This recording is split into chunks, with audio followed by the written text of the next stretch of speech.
네,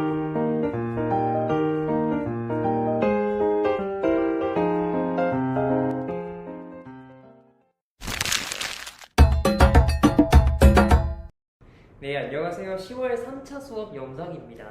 우리 10월 3차 수업에서는 70페이지 읽기의 방법 1이랑 그다음에 앞으로 돌아가면 있는 40페이지 한국문학의 흐름 2, 현대문학사 함께 살펴볼 겁니다. 일단 수업 시작에 앞서서 그러니까 현대문학사 수업 시작에 앞서서 70페이지에 있는 읽기의 방법 1부터 살펴보도록 하겠습니다. 70페이지 모두 펼쳐서 공부할 준비를 해주시고요. 읽기의 방법 1, 논증의 개념과 구성 요소입니다. 같이 읽어볼게요. 논증의 개념은 주장이 정당함을 입증하기 위해 이유와 근거를 제시하는 방식입니다. 그래서 우리 지금 보고 있는 것처럼 논증의 구성 요소에는 주장, 이유, 근거라고 하는 세 가지 요소가 있습니다. 적어볼게요. 우리 논증이라고 하는 것 자체가 주장이 정당함을 입증하기 위해 이유와 근거를 제시하는 방식이라 그랬어요. 그래서 이 논증을 하는 구성 요소에는 세 가지 주장과 이유 그리고 이유를 뒷받침하는 근거가 나왔습니다. 주장부터 예시를 읽어볼게요. 글쓴이가 내세우는 의견이래요. 이유는 주장과 근거의 논리적 관계를 설명하는 내용이고 근거는 주장과 이유를 뒷받침하는 사실이나 객관적인 정보라고 합니다. 영상을 시청하는 여러분이 좀 더 이해하기 쉬울 수 있도록 쉬운 예시를 제가 가지고 왔어요. 자, 예를 들어서 주장으로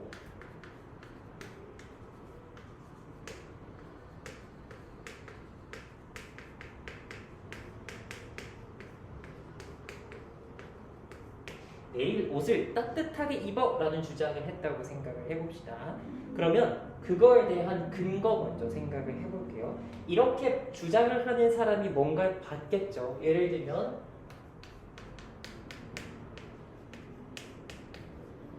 기상 예보를 봤을 겁니다.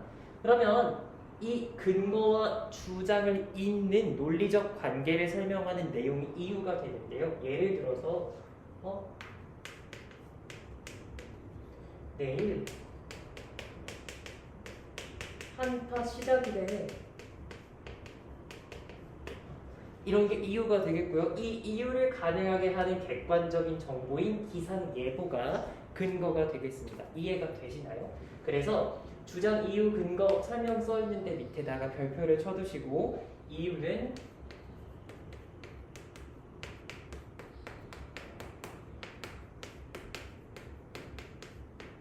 주장과 근거를 연결한다라고 써주세요.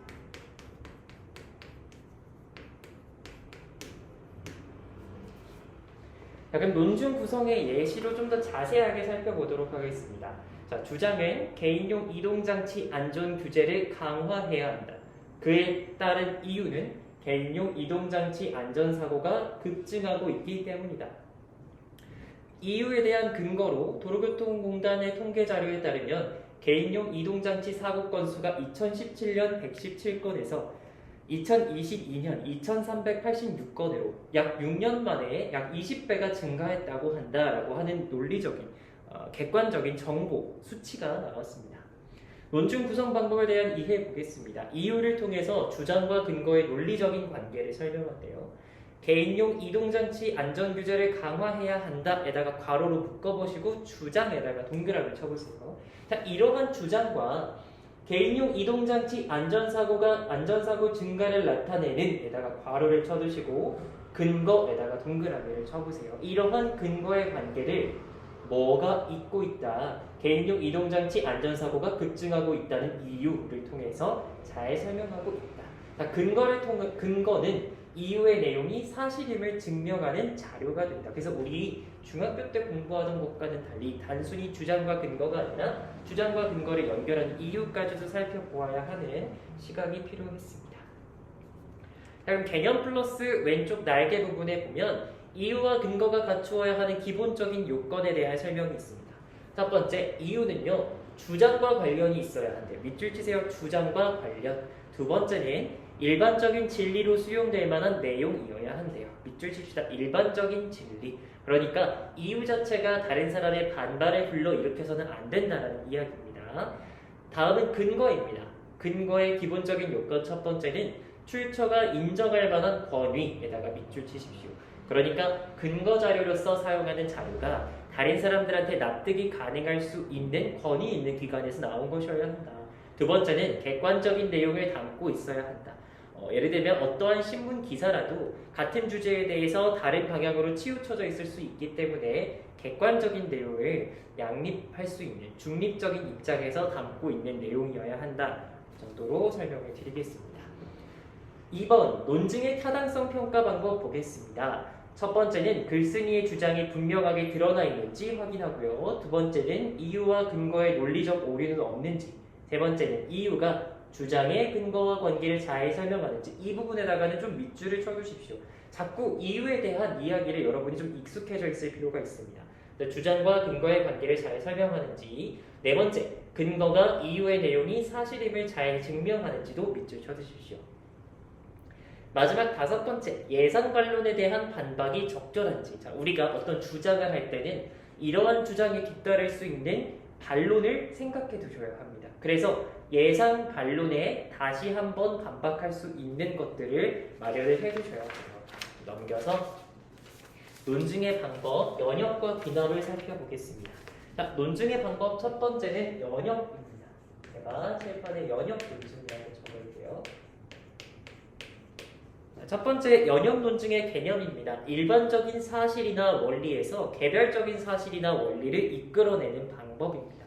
그러니까 연역 논증 자체가요, 전제로서 일반적인 원리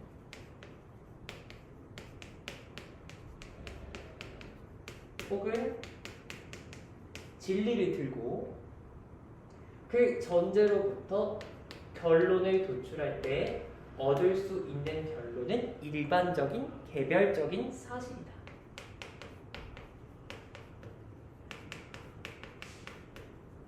혹은 개별적인 원리이다. 예시 밑에 들어있는 연역의 예시 볼까요? 자, 일반적인 사실이나 원리로서 사람은 영양분을 섭취해야 살 수 있다. 자, 이런 거는 진리로서 우리한테 받아들여지는 내용이죠. 그런 것들을 대전제라고 합니다. 그럼 대전제를 따르는 소전제가 나와요. 철수는 사람이다. 이 대전제와 소전제는 모두 반박할 여지가 없는 사실입니다. 그러면 그에 따라서 나오는 결론은 반드시 참이게 되어 있습니다. 철수는 영양분을 섭취해야 살 수 있다. 결론에 도달하는 거죠. 그래서 우리가 알고 있는 이 3단 논법이 연역 논증의 대표입니다.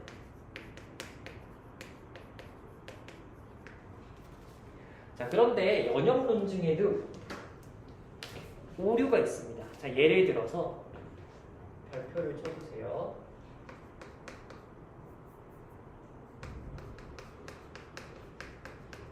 대전제, 소전제에 오류가 발생하면 결론은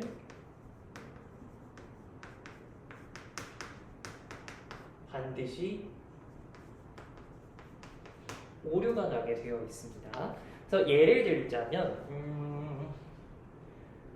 포유류는 다리가 4개이다라고 하는 대전제를 들어볼게요. 근데 소전제로 내가 가진 의자는 다리가 4개이다라고 했을 때, 그러면 내가 가진 의자는 포유류이다 라는 오류가 되는 결론이 도출될 수 있죠. 그래서 대전제 자체에 오류가 있어서 결론으로서도 오류가 도출되는 걸 볼 수 있겠습니다.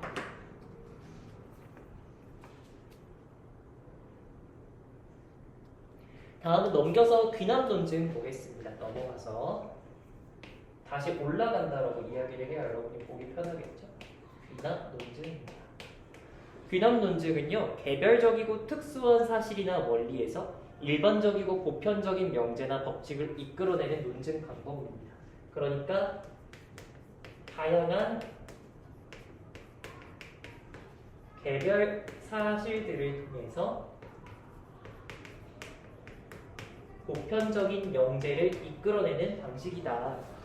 예를 들어서 보면 공자는 죽었다, 플라톤은 죽었다, 나폴레옹은 죽었다 라고 하는 여러 가지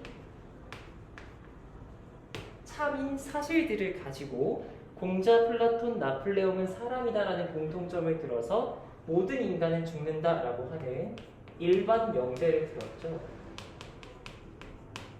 자, 이렇게 다양한 사실을 가지고 보편 명제를 도출해내는 논증 방식을 귀납 논증이라고 합니다. 자, 그런데 이 귀납 논증에도 특징과 오류가 있어요. 예를 들어서 귀납 논증 같은 경우에는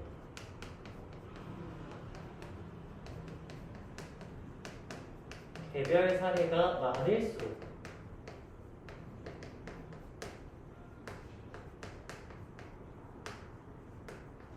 결론이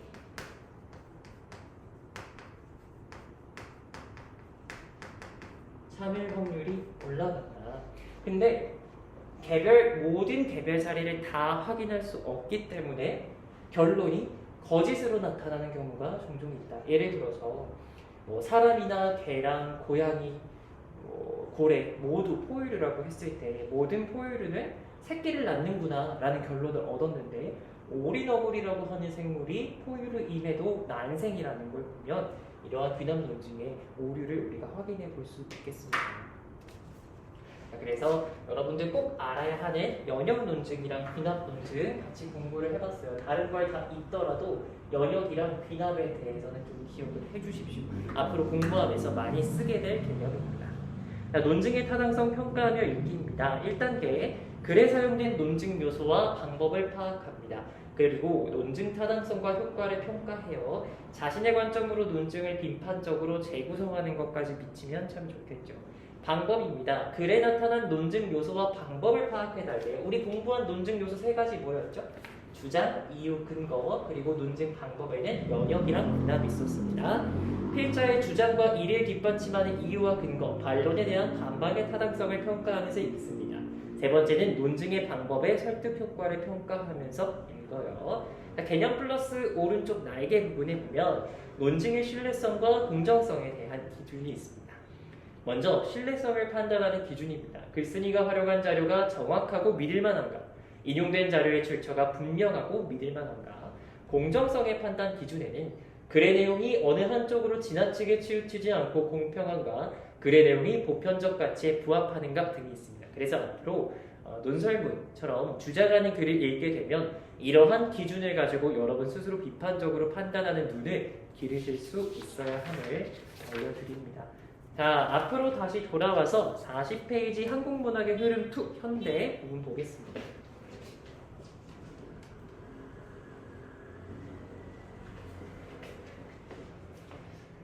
한국문학의 흐름 현대 2 보면 지금 개화기부터 일제강점기, 광복 이후부터 1960년대부터 80년대까지 굉장히 다양한 시기가 나와 있는데 지금 이 모든 시기들의 특징을 자세하게 공부하기에는 너무 어려울 거예요. 그래서 이번 수업에서는 각 연도에서 키워드가 무엇인지 그 키워드를 중심으로 공부해 보겠습니다.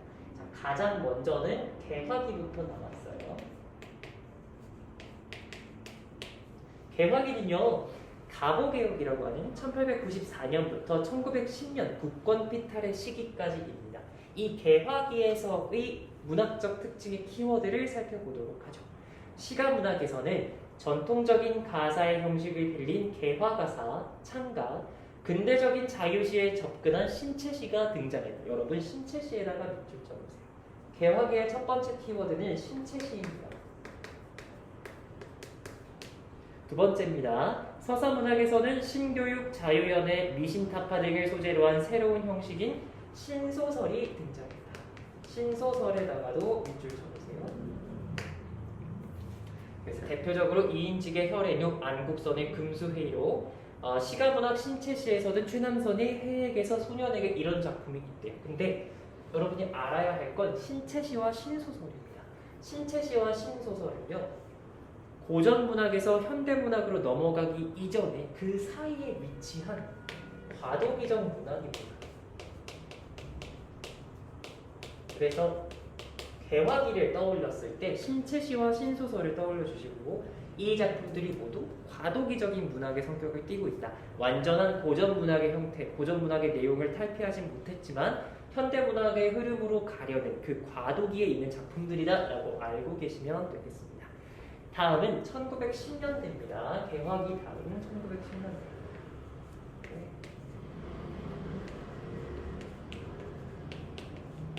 1910년대에는요, 국권 상실의 시기로 민족의 의식을 회복하려는 작품들이 나타나고 서구 문학의 영향을 받아 근대적 문학 양식과 예술성을 추구하는 작품들이 나타났대요.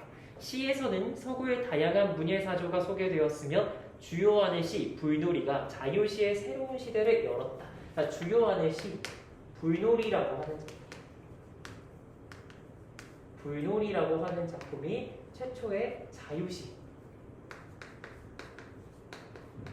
키워드에다가 표시하고 계시죠. 그리고 소설에서는 자아의 객성과 계몽의식을 나타내는 작품들이 나타나고 이광수의 무정이라고 하는 작품이 무정이라고 하는 작품이 최초의 현대소설의 출발점이 된다.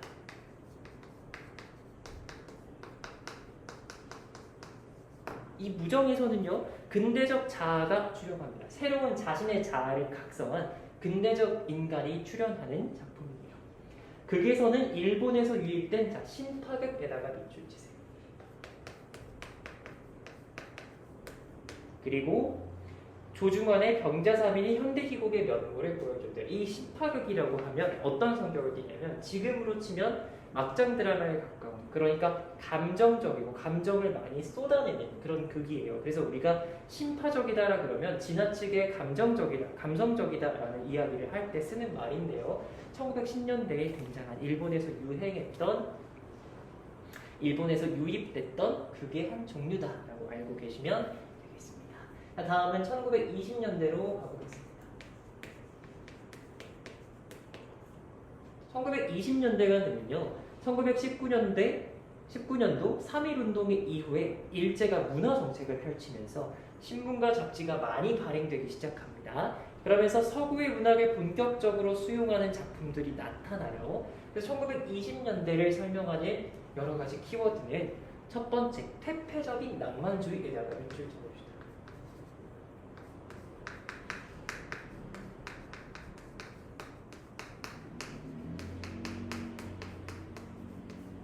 그리고 두 번째는 전통적인 정서와 율격을 계승한 시에다가도 밑줄을 쳐두시고요. 그 다음 중요한 키워드는 카프입니다.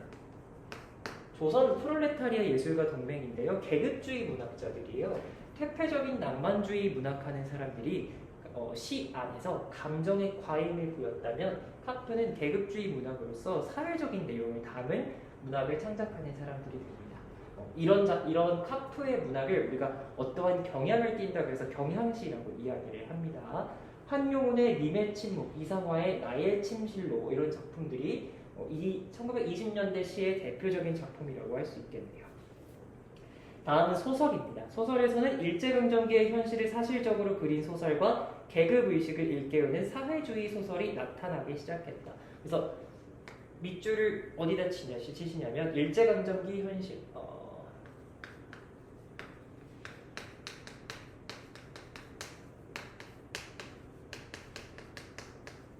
그러한 현실을 사실적으로 그린 작품이랑 그다음에 계급주의 문학, 사회 계급의식을 드러내는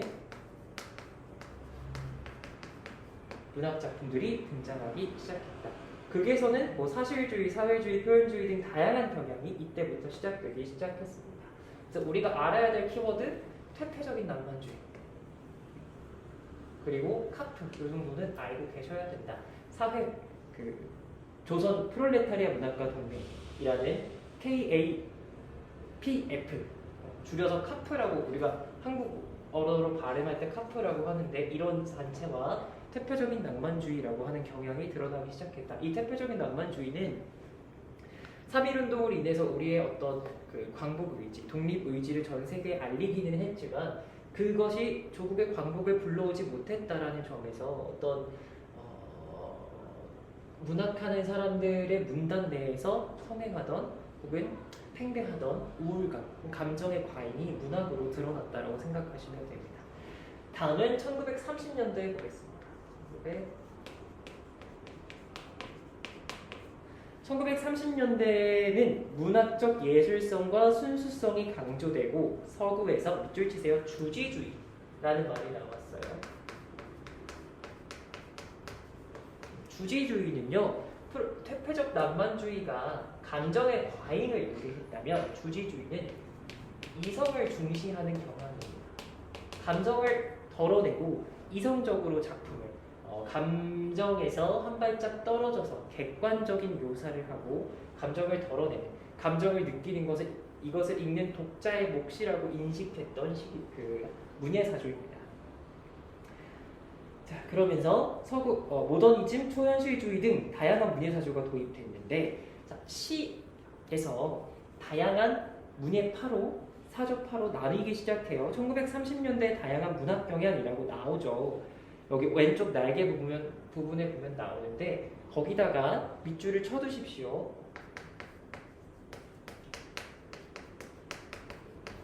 시문학파는 세련된 언어와 음악성 등 예술적 기교를 중시하는 문학 경향파고, 두 번째, 도시적 감각과 시의 회화성, 그림처럼 이미지화되어 있는 것을 중시하는 모더니즘이 있었고, 대표적으로 정지.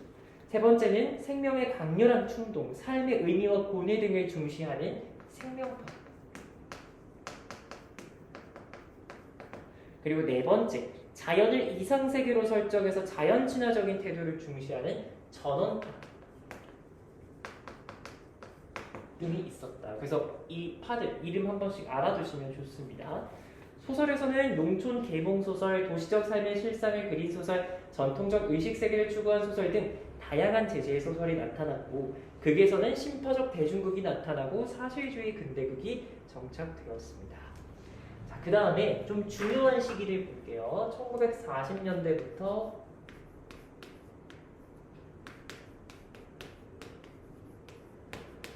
광복 전까지의 시기를 보겠습니다.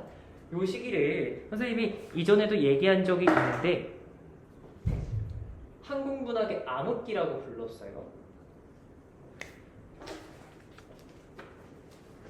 일본의 국군주의의 강화와 태평양 전쟁의 발발로 우리나라 문학 자체가 암흑기에 접어들어서 작품들이 거의 발표되지 못했던 시기입니다. 그러니까 이 태평양 전쟁이 발발하고 세계 2차 대전이 끝으로 가면서 일본의 탄압이 강해지던 시기입니다. 그래서 이 시기를 공부할 때는 꼭 알아야 하는 키워드가 뭐다? 한국 문학의 암흑기다. 그래서 한국어로 된 소설은 거의 발표되지 못하고 이 시기에 활동했던 시인 두 명이 우리가 자주 공부하는 시인인데, 첫 번째가 청포도라는 시를 쓴 이육사 시인, 두 번째가 별에는 밤, 서시 이런 작품들, 자화상 이런 작품들 쓴 윤동주 시인이 있습니다. 근데 이 두 시인의 작품의 경향이 좀 달라요. 읽어볼게요. 유교적 지사 의식을 바탕으로 한 이육사와 도덕적 순결성에 대한 고뇌를 드러낸 윤동주의 시가 대표적이다. 그래서 이육사의 시는 주로 강렬한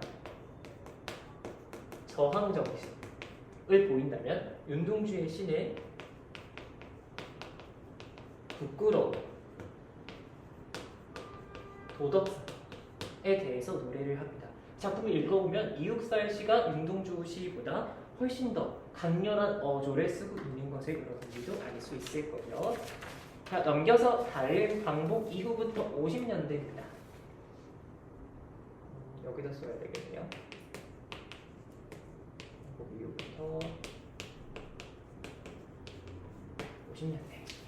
광복의 기쁨과 새로운 국가 건설에 대한 희망이 생겨났지만 좌익과 우익의 갈등 상황도 지속되었다. 그래서 광복 이후의 문학의 키워드는 당연하게 광복의 기쁨, 그리고 거기다가 추가로 좌익과 우익의 갈등 상황이 있었다. 그래서 광복의 기쁨과 새로운 민족국가 건설의 희망을 노래한 시, 그리고 모더니즘 시 등이 발표됐습니다. 신석종의 꽃덤불이나 박두진의 해가 대표적으로 광복의 기쁨을 노래하는 시고요. 서사문학에서는 일제강점기의 체험을 반성하거나 광복 이후의 사회적인 혼란을 다룬 작품들이 발표되었습니다. 뭐 이태준의 해방 전후, 세만식의 놋 이야기 이런 작품들이 대표가 되겠습니다. 다음은 50년대 문학입니다. 광복 이후부터 50년대 이전까지였고 그 다음을 1950년대. 1950년대에서 우리가 알고 있어야 할 역사적 키워드는 6.25 전쟁이죠. 이 6.25 전쟁을 생각을 해보면 남북의 분단을 고착화하는 계기가 되었으며 3년에 걸친 전쟁과 그 이후의 분단 상황은 문학계에 큰 영향을 주었다. 전쟁으로 인한 민족적인 상처와 인간 실존 및 허무 의식을 다룬 시, 그럼에도 전통적인 순수 서정시를 계승하는 시가 있었고 문명에 대한 비판적 감수성을 드러내는 시 등이 발표되었다. 서사문학에서는 전쟁 상황이나 부조리한 현실 인식 등을 다룬 소설들이 발표되기도 했다. 그래서 50년대 이후에는 50년대 이후 문학에는 다양한 작품들이 있는데 6.25 전쟁과 관련해서 좀 생각을 해야 된다. 다음은 1960년대 문학입니다.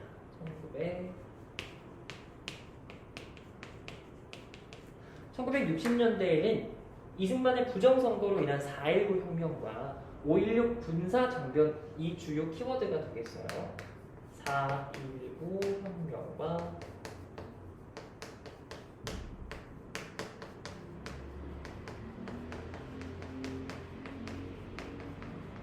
그래서 이때 문학에서는 순수문학과 참여문학의 논쟁이 발생하면서 순수시와 참여시가 각각 중요한 위치를 차지했대요.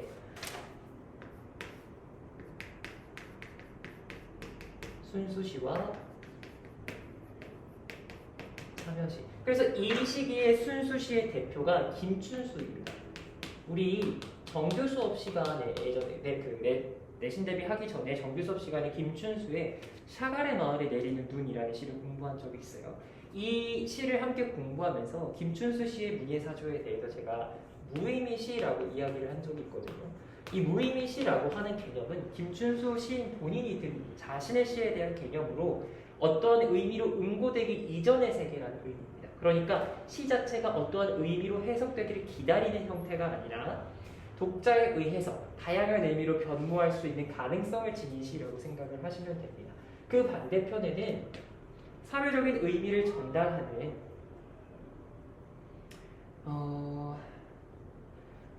문학이 사회적인 운동에 참여해야 한다라는 시각을 가진 참여시가 있었어요. 대표적인 시인으로는 신동엽 시인이 있습니다. 껍데기는 가라 이런 작품들이 있죠. 그래서 시 자체가 어떠한 경향성을 가지고 어떻게 해석될 의지를 해석될 방향을 내재하고 있는 시입니다.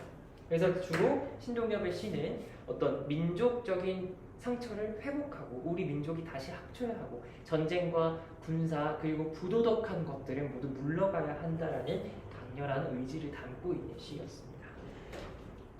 서사문학 보겠습니다. 분단의 원인과 치유 방안에 대한 새로운 인식을 형상화한 소설, 새로운 감수성의 소설 등이 발표됐는데 대표적으로 최인훈의 광장과 김승옥의 서울 1964년 겨울이 있겠습니다. 그래서 이 둘의 이름을 기억해 두실 필요가 있겠습니다.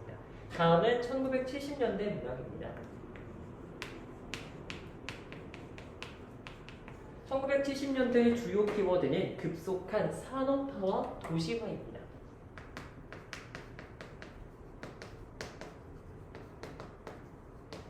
급속한 산업화와 도시화로 인간소의 문제가 팽배해졌는데요. 빈부격차가 나타났습니다. 시가문학에서는 현실 문제를 비판적으로 인식하고 사회의 변혁을 촉구하는 민중시, 언어와 형식을 통해 새로운 미학을 추구하는 순수시가 나타났는데 현실 문제를 비판적으로 인식하고 사회의 변혁을 촉구하는 민중시의 대표가 신경님의 농무입니다. 그래서 급격한 산업화로 인해서 가난한 도시노동자들의 삶을 노래한 가난한 사람 노래라는 시가 대표적이고요. 나라의 정책들이 도시 위주로 가다 보니까 몰락한 농촌의 모습을 쓸쓸하고 해학적으로 그려내 신경님의 농무라는 시가 그 대표가 되겠네요. 서사문학에서는 산업화와 도시화로 삶의 뿌리를 상실한 사람들의 처지를 형상화한 소설들이 발표되었습니다. 이문구의 관촌수필, 조세희의 난장이가 쏘아올리공이라는 작품은 1970년대를 대표하는 소설이죠. 1980년대를 보겠습니다.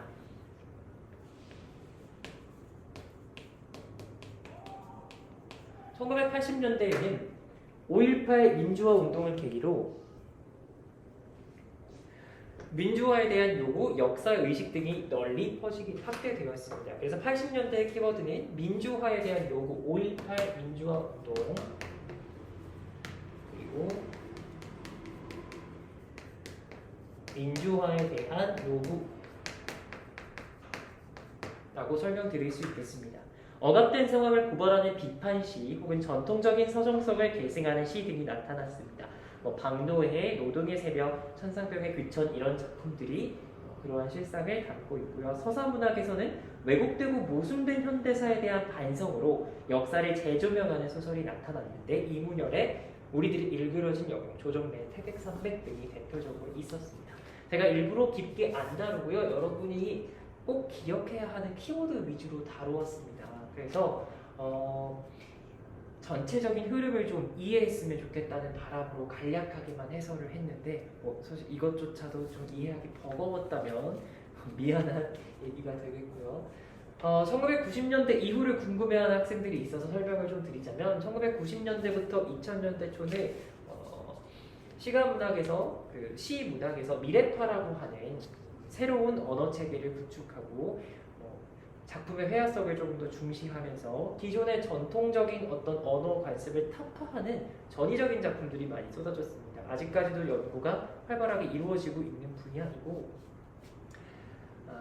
학교 교육 과정에서 다루기에는 다소 난해하다고 여길 만한 작품들이 많아서 우리가 공부하게 된 작품은 주로 80년대시까지 공부하게 되고 그 이후에 학생들이 공부해볼 만한 가치 있는 작품들은 지금 교과서에도 실리고 있지만 통상적으로 90년대 작품은 미래파의 문학이다 이렇게만 알고 계셔도 되겠습니다. 그러면 우리 친구들 42페이지로 넘겨서 윤동주의 서시라고 하는 작품 공부해 보도록 하겠습니다. 선생님이 영상에 담을 수 있는 칠판의 크기가 작아서 필기했던 것들 지워야 할 것 같아요. 우리 친구들 필기해야 하는 친구들 영상 잠깐 멈춰놓고 필기하신 다음에 42페이지로 넘겨서 시 공부할 준비해 주십시오.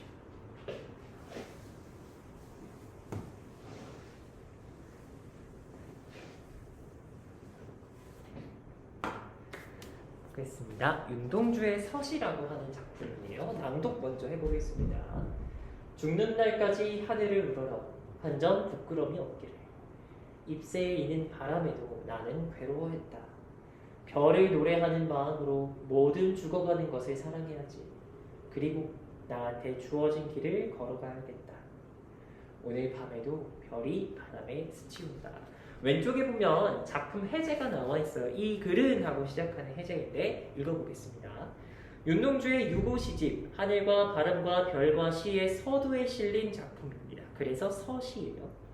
자기의 양심을 어둡고 괴로운 현실 속에서도 자기의 양심을 지키며 순수한 삶을 살고자 했던 젊은 지식인의 모습을 나타내고 있대요. 근데 이 책의 3번 보기를 보니까 작품을 분석하기 전에 읽어보면 좋을 만한 보기가 나왔더라고요. 그래서 그것부터 읽어보겠습니다. 이 시의 화자는 일제강점기라는 암울한 시대 상황에서도 양심을 지키며 현실에 타협하지 않는 삶을 추구하고 있습니다. 그래서 도덕적인 순결성을 노래하고 있어요. 화자는 때로 이상과 현실 사이의 갈등에 괴로워하면서도 순결한 삶을 살기를 소망하고 있으며 자신에게 주어진 삶을 꿋꿋하게 살아갈 것을 다짐하고 있습니다. 그럼 정말 그러한 내용인지 작품 해설을 통해서 살펴보도록 하겠습니다. 작품은 총 1년과 2년으로 구성이 되어 있고요. 작품 내부로 들어가기 전에 윤동주 정말 중요한 시인이기 때문에 앞에서 설명했던 거 다시 한번 보도록 하겠습니다. 작품 제목을 서시라고 했고요. 윤동주 시인의 시라고 했습니다. 우리가 윤동주 시인이라고 이야기를 들었을 때 떠올려야 하는 시기 1940년대부터 광복 이전까지의 시기 문학의 암흑기라고 했습니다.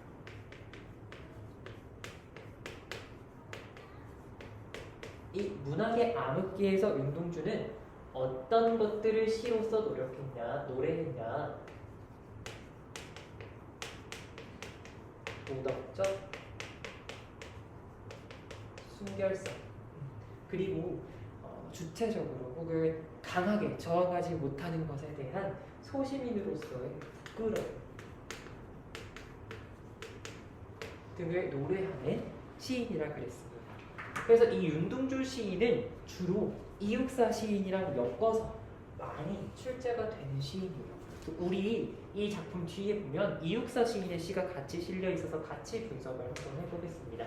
먼저 1년부터 볼게요. 죽는 날까지 하늘을 우러러 한 점 부끄러움이 없기를. 자, 무엇을 우러러 부끄러움이 없기를 바라고 있어요?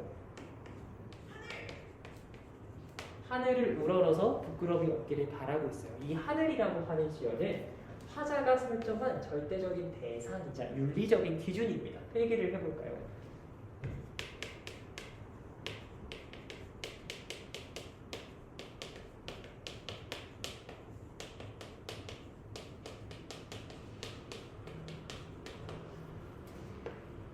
그렇게 해서 잎새에 이는 바람에도 나는 괴로워했고 바람이라고 하는 시어도 살펴봅시다.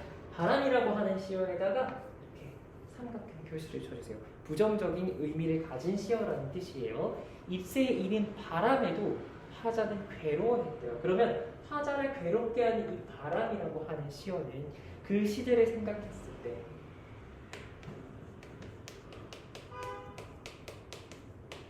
현실적인 요소,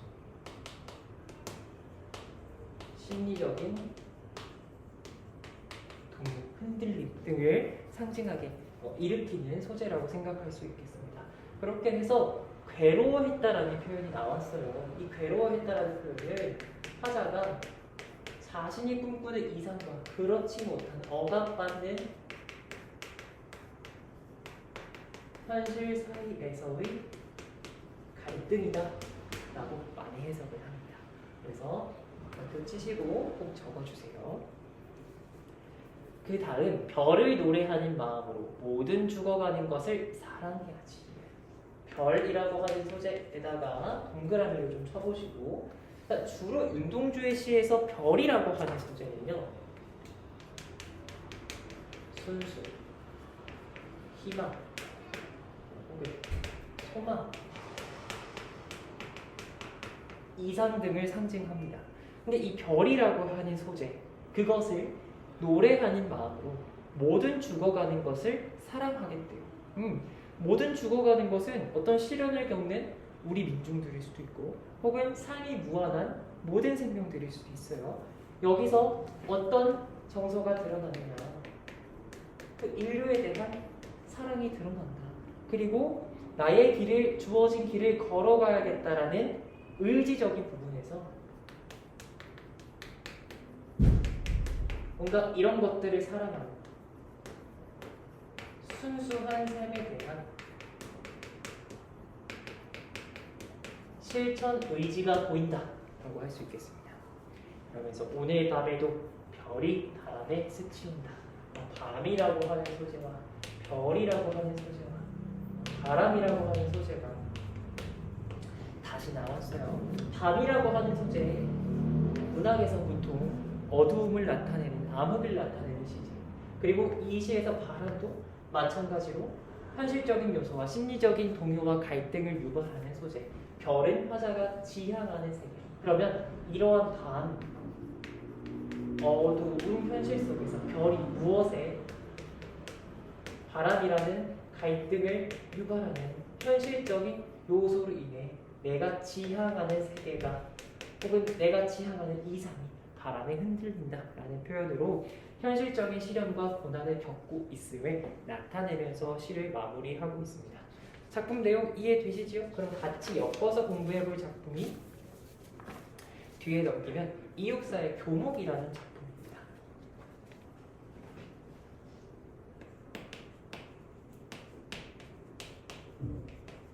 이미 이육사 시를 필기하면서는 빨간색 펜을 활용해서, 빨간색 문지를 활용해서 쓸게요. 자, 이육사 시인도 마찬가지로 문학의 암흑기에 활동했던 시인인데요. 이육사 시인의 주로 시에서 어떤 내용을 다루는지 앞에서 공부했었죠.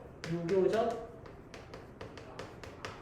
시사로서의 저항정신. 그래서 윤동주 시인의 시보다 훨씬 더 남성적인 언어, 강렬한 언어를 사용하고 있습니다.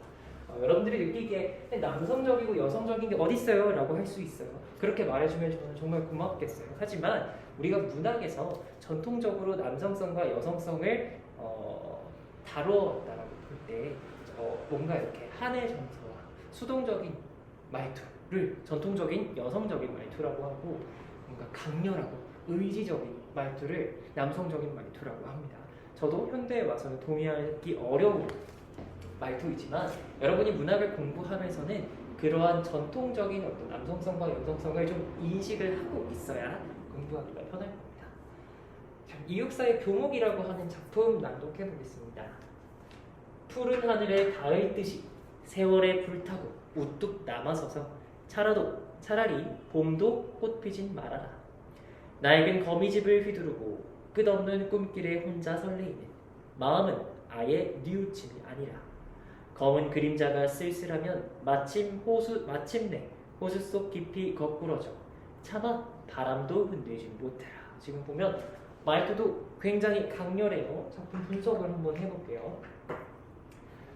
교목이라고 하면요, 키가 크고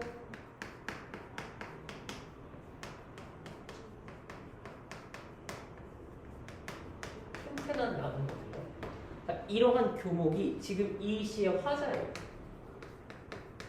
근데 이렇게 크고 튼튼하고 꼿꼿한 나무를 화자로 설정하면서 어떤 의지를 드러내고 있어요. 3년의 모습을 드러내고 있는데 먼저 1년부터 보시죠. 1년에서는요. 푸른 하늘에 닿을 듯이 마찬가지로 이 시에서 마찬가지로 하늘도 절대적인 대상이에요. 그러한 하늘에 닿을 듯이 세월에 불타고. 자, 그러면 세월이라고 하는 시요. 나무를 불태우는 세월. 어떤 세월이겠어요? 일제 강점기를 상징한다고 봐도 되겠죠? 세월에 불타고 우뚝 남아서서 차라리 봄도 꽃 피진 말아라. 차라리 봄이 와도 나를 꽃 피우지는 말아라라는 뜻입니다. 그러니까 이 1년의 삼행에서는 나무에 굽힐 수 없는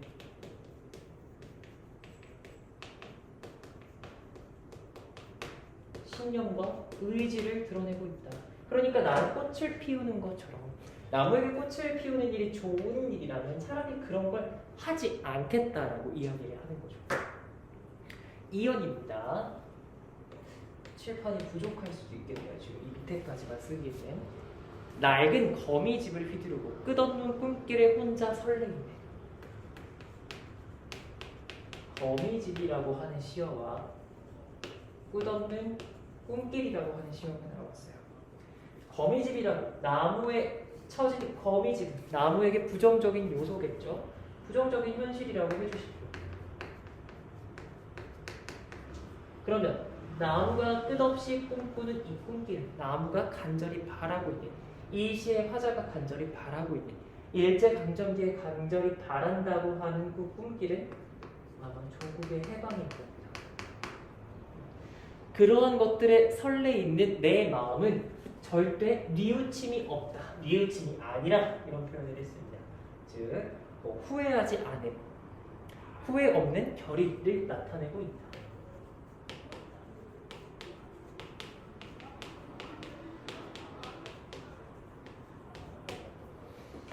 다음 3년으로 가보겠습니다. 검은 그림자가 쓸쓸하면 마침내 호수 속 깊이 거꾸러져. 얘들아, 거꾸러져 옆에다가 써주세요. 나무의 죽음.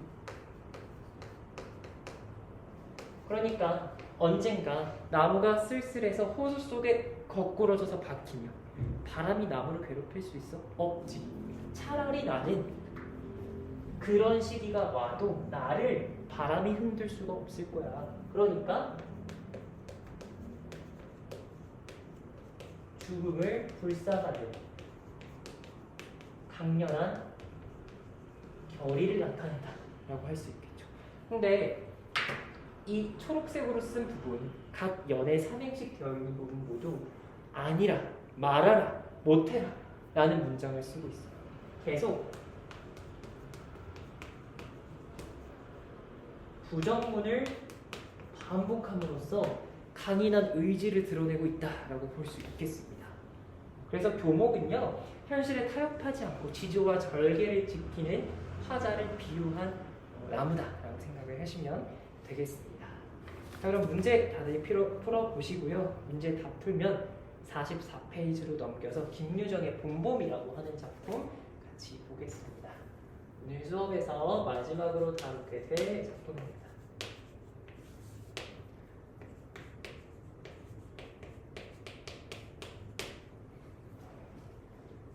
잠시만요. 작품을 읽기 전에 작품의 해제 먼저 읽어볼게요. 우직하고 순진한 나가 점순과의 결혼을 핑계 삼아 나에게 임금도 주지 않고 고된 일을 시키는 장인과 갈등하는 내용을 다루고 있는 작품이다. 주제는요, 순박한 대릴 사이와 이를 이용하는 장인의 갈등이래요. 누구와 누구의 갈등이래요?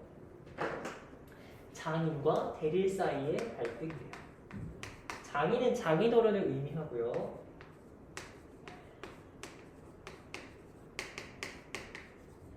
장인어른의 대릴사위는요, 요즘 대릴사위라는 말 들어봤을까요? 처가에서 데리고 사는 사위요. 결혼을 조건으로 해서 처가에 살면서 처가에 일을 해주는 사위를 말하는데요. 이 대릴사위는 순진하고 우직한 성격이고, 작품의 서술자를 담당하고 있습니다. 그래서 1인칭 주인공 시점이에요.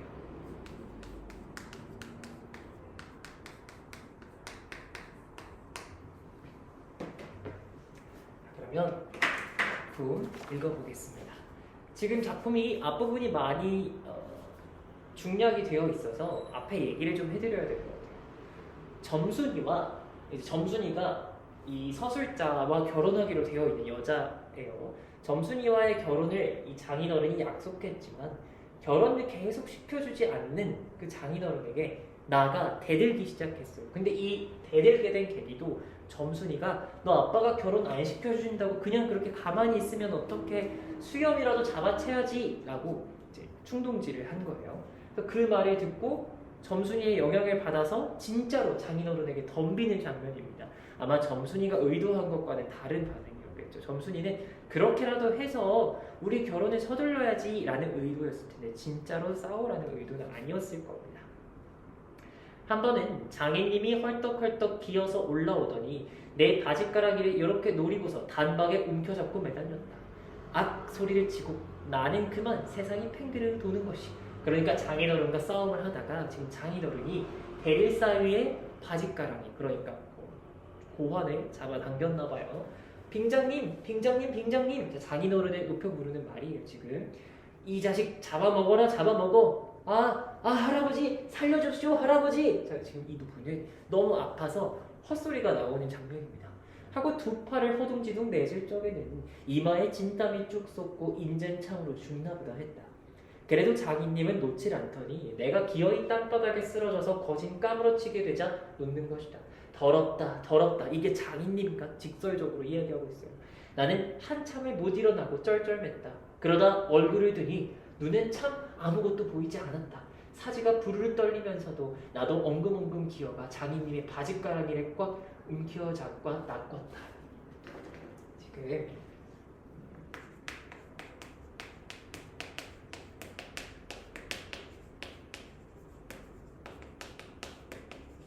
장인어른과 서술자의 몸싸움하는 장면이 나왔어요. 근데 시제를 읽어보면 알겠지만 뭐뭐 했다라고 하면서 과거의 시제를 드러내고 있죠.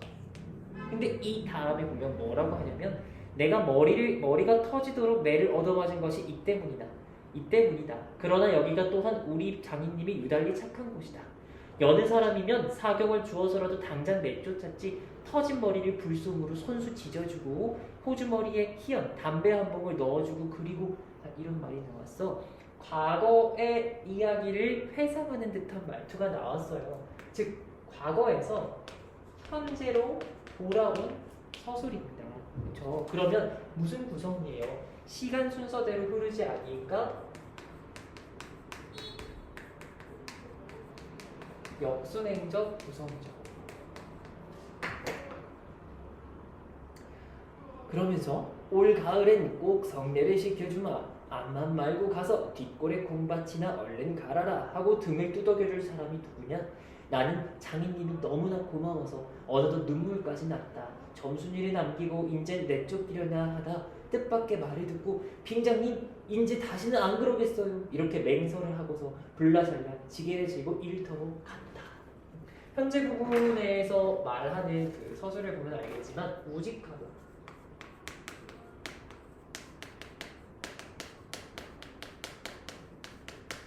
순진한 나의 성격이에요. 근데 이 순진하다라는 부분에다가 초점을 좀 맞춰요. 순진한 나잖아. 나가 지금 서술자잖아. 그치? 어때? 어리숙한 서술자잖아.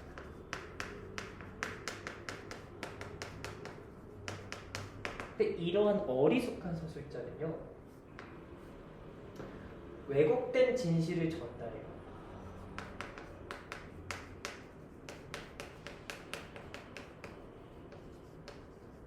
독자에게 왜곡된 진실을 전달해요. 빙장님이 나의 장인님이 유달리 착한 것이래요. 착하대요 성격이. 근데 독자는 읽으면 알아요. 장인이 대릴사회를 이용해 먹고 있다는 걸 알아요. 근데 그럼에도 왜곡된 진실을 서술자가 전달하고 있어요. 자, 이런 오류를 작가의 의도론적 오류라고 하는데 이러한 왜곡된 진실을 전달함으로써 작품의 해학성을 높일 수가 있습니다. 우리 예전에 공부해 본 적 있죠? 자, 그러면서 이렇게 맹세를 하고 다시 일을 하러 갔대요. 그러나 그때는 이러한 걸 모르고 장인님을 원수만 여겨서 잔뜩 자기도 장인 어른의 원을 잡아당겼대요. 다시 과거로 온 상황입니다. 이놈아 놔라 놔! 장인님은 헛손질을 하며 솔개비에 챈 달개 소리를 연해 질렀다. 놓기는 왜 이왕이면 호되게 혼을 내주리라 생각하고 짓궂이 더 당겼다마는 장인님이 땅에 쓰러져서 눈에 눈물이 핑 도는 것을 좀 알고 겁도 났다. 할아버지 놔라 놔! 그래도 안 되니까 장인어른이 예 점순아 이렇게 부르네요. 이 악장의 안에 있던 장모님과 점순이가 헐레벌떡하고 단숨에 뛰어나왔다. 나의 생각에 장모님은 자기 남편이니까 역성을 하려는지도 모른다. 그러나 점순이는 내 편에 들어서 속으로 고소해야겠지. 이 부분에 밑줄 쳐보세요. 이게 대체 웬 속인지 지금까지 난 영문을 모른다. 아버지를 혼내주기는 지가 혼내주려놓고 이제 와서 달려든 들며 에그머니 이 망할 게 아버지를 죽이네. 자, 나의 예상과는 달리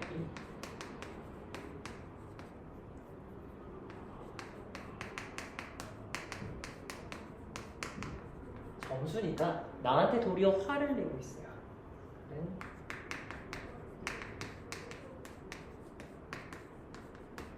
근데 이 반응에 서술자는 의아해하지만 독자는 알죠. 아니 그렇다고 우리 아빠한테 그러면 어떡해. 당연한 반응이죠. 근데 무슨 일인지도 모르고 얼빠져 있습니다. 하고 귀를 뒤로 잡아당기며 마냥 우는 것이 아니냐. 그만 여기에 기운이 탁 꺾여 나는 얼빠진 등신이 되고 말았다.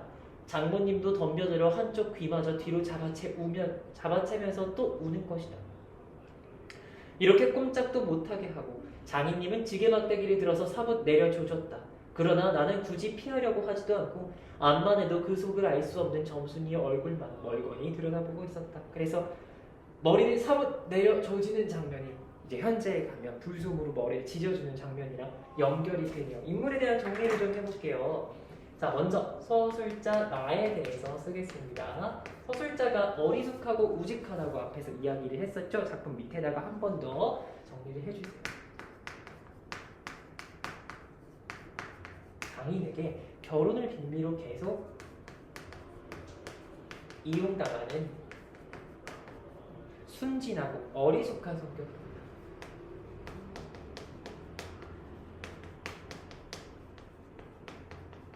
자, 이러한 서술자와 갈등하는 장인어른은 혼인을 핑계로 계속 일을만 시키는 이해타산적인 인물이죠.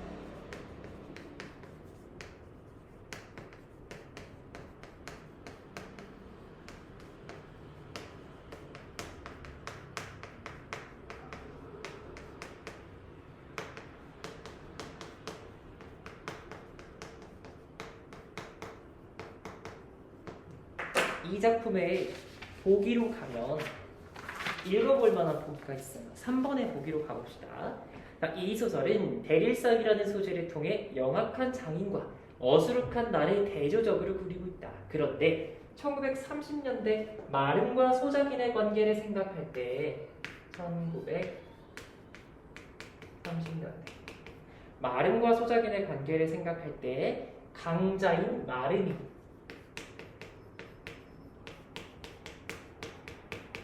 약자인 머슴을 착취하며 수탈하는 모순적인 사회 구조를 빗대어서 그려낸 것으로도 볼 수 있대요. 마름이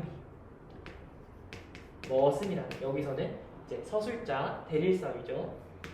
약자를 착취하는 이 모순적인 구조가 이들의 인물 구조에서도 드러난다라는 내용이었습니다. 그러면 작품 분석은 마무리되는데요. 우리 봄봄이라는 제목에 대해서 한번 생각을 해보는 거예요. 이게 사실 그냥 봄봄이 아니라 봄점봄이거든요. 봄에서 다시 봄이라는 뜻이에요. 일부에서는 이 봄봄에 대한 해석을 계속 이런 아이님의 부당한 일의 순환, 계절에서 계절로 다시 돌아오듯이 이러한 부당한 일이 순환되고 반복되는 굴레를 상징한다라고도 합니다. 우리 작품 내용 같이 읽어보면서 생략된 부분까지 살펴봤습니다. 문제 푸셔서 이번 수업을 못 들었던 친구들은 45페이지까지 푸셔야 되고 아까 70페이지부터 설명드렸던 논증 방법 72페이지부터 아마 76페이지까지 풀어야 될 거예요. 숙제 다 해서 영상 다 들었다고 저한테 검사 받으러 오시면 되겠습니다. 오늘 수업 영상은 여기까지입니다. 문제 잘 푸시고요. 채점 잘 하시고요. 질문 있으면 직접 선생님한테 가지고 오시기 바랍니다. 고생 많았습니다.